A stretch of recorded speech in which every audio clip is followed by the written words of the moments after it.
이재명 후보가요, 지난 11일간 경청 투어라고 해가지고 지역을 돌아다녔습니다. 51개 지역을 돌아다녔는데 여기에 홍준표 전 시장의 고향도 있었다고 합니다. 영상을 한번 좀 보겠습니다. 전화를 해서 이런저런 얘기 많이 했습니다.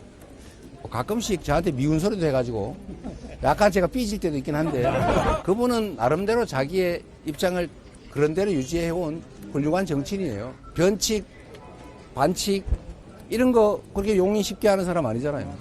그리고 귀엽지 않습니까? 저 부분 한번 짚어볼게요. 오늘은 또 뭐라고 했냐면 낭만의 정치인이라고 홍준표 전 시장을 지켜 세웠어요. 그 와중에는 좀 설전을 주고받기도 했었는데 홍 전 시장에 대해서 이렇게 좀 애정을 뭐 고향에 가긴 했습니다만 오늘도 이어지는 거를 좀 어떤 이유라고 보세요, 부경께서는?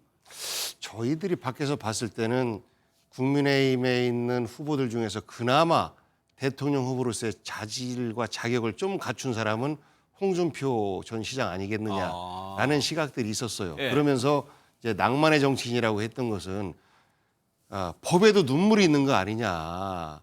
남편도 잡아가고 마누라도 잡아가고 자식들도 잡아가고 이러는 게 세상에 어디 있느냐라는 말이 실제 민주당 지지자들에게는 이재명 대표를 공격했던 그리고 조국 전 대표를 정치적으로 공격했던 그 세력들에 대해서 조금 다른 표현을 하면서 법에도 눈물이 있는 것이다. 이런 표현이 이제 그 정치 낭만이다라고 말씀해 주셨던 것 같은데요. 그 창녕에 가면서 홍준표 전 후보가 갖고 있었던 정치에 대한 그나마 인간적인 면 이런 부분에 대해서 내가 그런 부분만큼은 손잡고 함께 갈 수 있다라는 메시지를 던진 것이고 그리고 창녕을 비롯해서 선거운동 시작하기 전에 전체 한 51개 지역을 쭉 돌았습니다. 근데 그 51개 지역 중에서 실제 호남권 빼고 나머지는 모두가 다 민주당이 만방으로 지는 데예요. 그러니까 이른바 험지라고 불리는 그렇습니다. 험지입니다.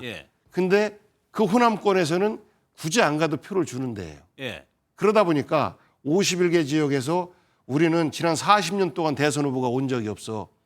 뭐 예를 들어서 DJ 때 오고 처음 왔어. 뭐 이런 이제 말들이 많이 나오는 거죠. 근데 여기가 전체적으로 보면 또 지역 소멸 지역 중에 하나입니다.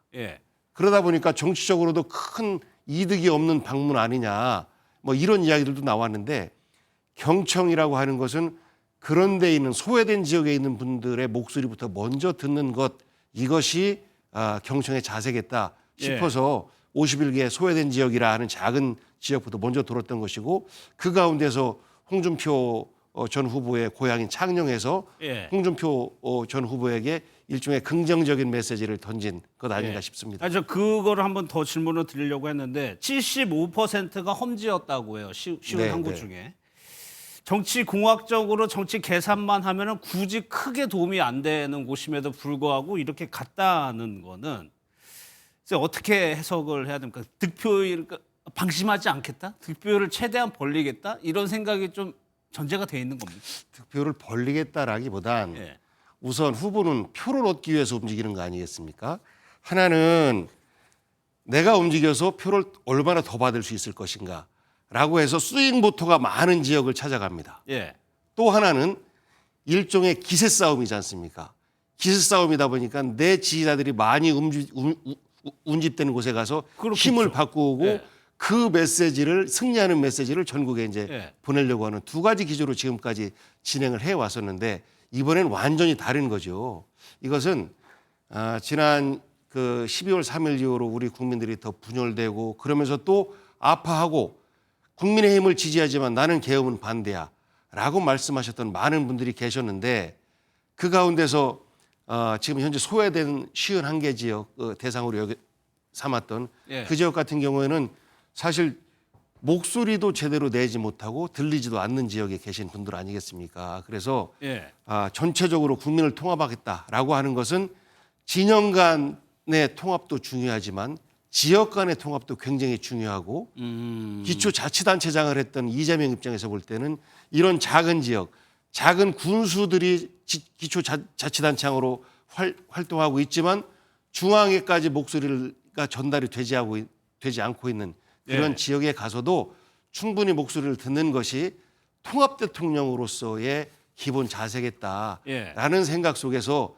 실제 굉장히 위험할 수도 있겠습니다만 통합 대통령으로서의 준비된 모습을 보이기 위해서는 예. 감수해야 되는 것 아닌가 싶어서 쉬운 한 개 중에서 15개 정도만 민주당 지지고 나머지는 사실 굉장히 큰 표 차이로 졌던 곳인데 그 예. 분들에게도 이재명과 함께 통합 대한민국을 좀 만들어 주십시오라는 메시지를 던진 겁니다. 하나 더 여쭤볼게요. 오늘 또 사법 재판 관련해서 또 소식이 들린 것이 위증교사 재판도 기일이 변경이 됐고 부인인 김혜경 씨의 선거법 위반 2심 선고도 이제 1심과 같이 150만 원 나왔습니다. 사법 리스크, 이제 재판 리스크는 이제 거의 뭐 제로로 떨어진 상황인 건데 이런 상황에서 뭐 앞서 겸손 네. 그 말씀하셨는데 글쎄요, 이재명 후보 입장에게 남은 걸림돌이라는 게 아까 경호 말씀하셨고 네. 투표율은 어떻습니까? 지금 이런 뭐 거의 대세론이 형성돼 있으면 지지자들이 네. 투표장에 안 나올 수도 있잖아요.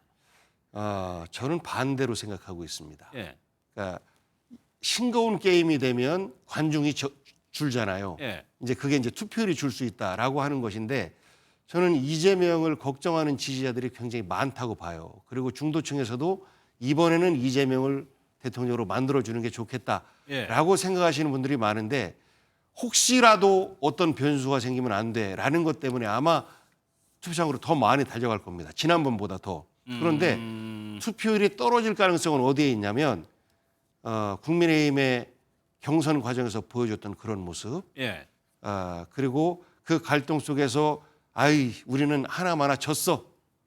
투표 안 갈 거야. 예. 라고 해서 오히려 국민의힘 지지층의 투표율이 훨씬 더 떨어지지 않겠느냐.